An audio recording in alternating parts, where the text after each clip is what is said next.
So today we're here to discuss the dangerous days of Daniel X versus the graphic novel / manga.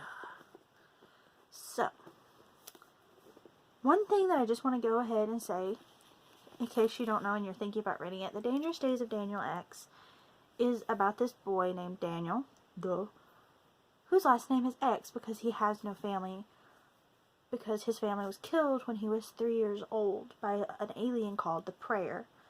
The Prayer is like the bad of the bad from what I understand, and he is out to eventually kill Daniel because he wants the list of evil aliens that are currently on our planet.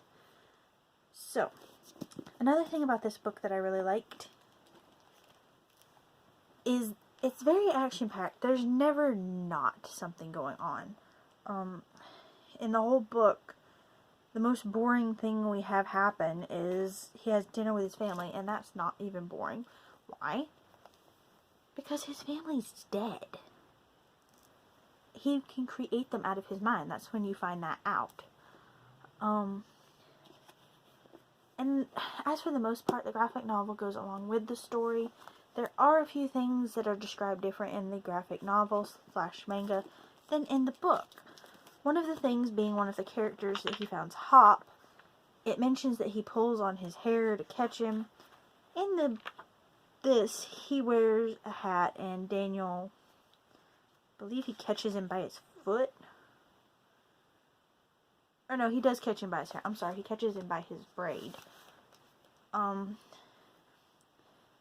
So, another thing, since I take back that issue, the one issue that I have, and I've read several times over, and it's the only discrepancy I really have in difference with the story that I can find that's like, yeah, this obviously happened different, is in this book, in the novelization, Daniel doesn't get shot with the Opus 2424 until he's on Elon Seth's ship after he has captured him, and he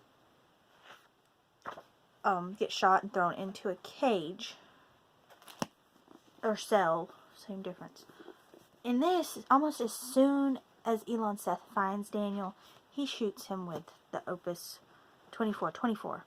Lord, I hope I'm saying that right. Another thing, just a general thing that I think about both of these books is Daniel being the alien hunter that he is and the only savior of mankind left on Earth. I feel like he should have been a little bit more wary of Penelope Cook than he was. For those of you that have not read the book, Penelope Cook is a girl that Daniel likes in his high school that he decides to start going to. He goes in and on his first day, he meets this girl. He hears her thoughts, oh, I'm so alone. I don't like it here. I hate it here. Which is similar to what he's thinking. So, I kind of feel like he should have been a little bit more wary of that. Plus, he's kind of got a not girlfriend, Dana, who is, again, someone he creates out of his mind from his home planet that is actually dead. So, in all, I definitely think he should have known that she was actually Elon Seth. Spoilers. There's a lot of spoilers in this video. Another thing is, I don't know why, if Elon Seth had this bomb that was basically the Opus 2424 bullet that he was shot with is actually a bomb. So, why did Elon Seth let him go, then let him go play with these other people, let him find his homeworld, only to wait and blow him up till after he gets to the only doctor that can save him? Now, I'm sorry, but if I was an evil alien that was going to blow up my evil enemy, well, not evil enemy, I would have done it as soon as he run away. I wouldn't have waited, because we already know he's wounded. Why would you wait? If you're already evil and murder babies, why not go ahead and blow up the teenage boy that might be the only person in the world that has the power to kill you? Another thing I've noticed about this book is, this is 244 pages. This is 238 pages. Which I kind of like because it means we do get to see a lot more than we do in the book. And like I've said, there's a lot more described in the graphic novel / manga, whatever you want to call it, than there is in this. Because we don't get a lot of description. It's kind of almost like it's written in Daniel's head as his sort of diary. Except for we don't get as much as we probably would if it was his diary. I almost feel like there's chunks that have been cut out and they rearranged it, and some of it doesn't make full sense because I'm like, didn't that already happen? But it didn't, because that would make sense. This is Elon Seth. Evil, horse-headed, yucky, blah dude. This is Penelope Cook coming out of Elon Seth's shoulder because, spoiler, she's Elon Seth. She's not. We'll get to that in a minute. So, Daniel goes back to his home planet where he finds out all this stuff. For example, that his friends that he has basically been talking to his whole life are dead. They died on, I forgot what they call it, well, they died when Elon Seth dropped his first bombs. He dropped it on a school where they were. And ever since then, Daniel's been, well, I guess even before then, Daniel's been able to manifest them in his mind and make them real people to talk to. He does the same thing with his parents. Now, Dana is one of my favorite characters in this book. Even more so, I'd have to say, even than Daniel. Because even though she doesn't get that many cameos, once you read the more other books, like I said, I've already read this series a couple times, and I'm rereading it for this because it's been a few years, and it's still a little fuzzy. Another thing that's debating this is Daniel has the power to create anything he wants, but only to a limit. For example, he cannot create a sports car, but he can create his parents. And that's another thing I see issue with, because it's saying he can create life, but he can't create an automatic machine.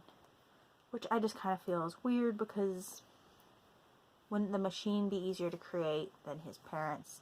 And his sister that he never even knew he was going to have. Because, spoiler again, his little sister's name is Pork Chop. And Pork Chop does not exist. Of course, none of them exist. But Pork Chop was not born yet. When his mother was killed, his mother was pregnant with Pork Chop. So, somehow Daniel knew, and he can create her when he creates the rest of his family, as well as his friends. I'd like to see more interaction with him in the first book with his sister, because, I mean, he seems like he'd be a really cool big brother. For one, he can create anything. Imagine all the drama that he could cause. But in the graphic novel, you get to see a lot more, like I said, and I feel like the graphic novel, it could have really just been a comic, and you wouldn't need the novelization. I'm holding it upside down. You wouldn't have needed the novelization, which this is a rare thing for me, because I prefer the books over the novelization, over the comics. So, this is one series I really, really wish they'd done more comics instead of novelizations, because a lot of the descriptiveness and description and storyline I feel like got left out in the actual novel that we got in the manga. Ask me how? It's simple. You never really hear how Daniel and his friends and everyone looks. You get kind of this generic description, blonde, tall, skinny, but you never get the actual full-on scar on her cheek, blah blah blah description. And no, none of them have scars on their cheeks. But I just feel like you get a whole lot more story in the manga. And of course the manga wouldn't exist without the novelization. So that's when you kind of get to the why. But I really wish they do more novelizations of Daniel X. For example, that's his sister.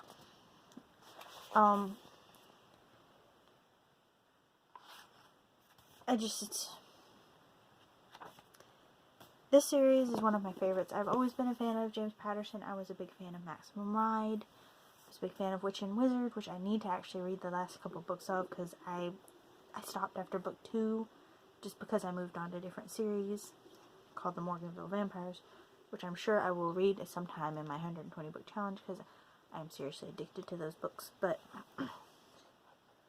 this is him and his friends in a full color picture. And I just feel like Daniel, the novelization, lacked something that the manga does have. And as I read this, I might change my mind. I don't know. I hope I do.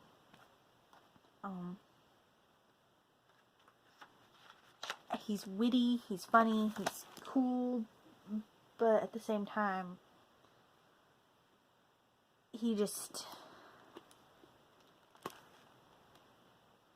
we're still working on the descriptiveness. I feel almost like this was like maybe a first draft, second draft. And I'm a big fan, like I said, of James Patterson's Maximum Ride, Witch and Wizard, Daniel X. And as I reread this as an adult, it's odd. But the description's pretty right. It is Spider-Man meets Men in Black. In the heart-stopping novel from James Patterson, author of the best-selling Maximum Ride and When the Wind Blows. Now, I have never read When the Wind Blows. I have read all of the Maximum Rides. I've read them all so many times that I could probably quote some of it by heart. I'm not going to, but I probably could. Oh, this is the first edition, July 2008. I feel old. 2008. That was so long ago. My brother was 8. I was 8. 8, 9, 10, 11. But anyway, back to the book. Daniel X, another thing, like I said before, I think I've said it before, I hope I've said it before. This is a page. This is a chapter. Literally. 2 pages technically, because front to back. That's a chapter. Most of them are like that in the novel. And I don't like it. But at the same time, a lot of stuff does happen a lot sooner in the graphic novel than it should. And I just like this one better because I can really see what Daniel's doing.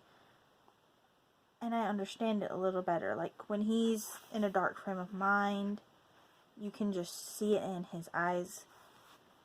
Whoever did the art for this did really good, which I guess is one reason I like it. I love his friend concept, that friends are always there. He stands up to try to always be nice, except if you're an alien or an evil cat trying to claw his face off. And I love when he discovers his home planet, and he's just, everything about it is like, oh, so pretty, so cool. But at the same time, again, I just feel that it's leading up to something bigger. Like I said, I have not read the series in a couple years, so everything's still a little fuzzy. I don't remember how they end, because literally I read them in 2008. Now, I have read them, I think I've read the first one a few times since then, but the last time I read the full series was 2008, when it come out, when it was still new. And this book, I loved it when I was 10, 11-ish. And it brings back memories. I still love it as an adult. But at the same time, I can tell I've outgrown it. And that kind of bothers me, to be honest. because I never thought I would. I can still pick up Maximum Ride and be immersed 100% in that book, without a doubt. And I can still pick up the graphic novel and be immersed in it for an hour or 2 hours. And I love it. But as for the book, I almost had to make myself read the whole book. I just didn't care for that. I don't like having to make myself read a book. I like to be able to read and be able to look forward to reading, which is what I'm about to go do, because I need more reviews. Because I love doing these. Whether y'all like me doing them, I don't know. But anyway. Another thing, if you're watching this 10 years from now, these probably aren't still for sale. My friend Crash Woodson is selling these to help promote his new single, which is called Fire Breather. It's a really cool bracelet. It's really comfortable. He just released his video and talking about what it means to him. And I like what it means, so I'm going to try to help him as much as I can. Because, why not? He's my friend. He's been my friend for years. But, back to books. Enough with Crash. So here's my book that I read this week. Here is the manga, which I found out counts on Goodreads. So, yay. That I read. Daniel X by James Patterson. Another thing I like about this is a lot of these mangas that are like this, there are a few. This based off book series. I know Clockwork Angel has one, or Immortal Divine series has one on Clockwork Angel. I know Maximum Ride has one. But one thing I really like is each one of these is one book. So I know for sure there's 3 of them. There might be 4. I'm not sure. I haven't looked into it yet. But I love that you can read one of these and not have to be in a to-be-continued kind of state wondering about the next half of the same book. But anyway, that is my review of Daniel X by James Patterson. Hope you liked this video. Always remember to like, subscribe, follow, comment, like my Facebook page, and always remember you matter. We love you. Stay tuned for more awesome book reviews and maybe even more debates.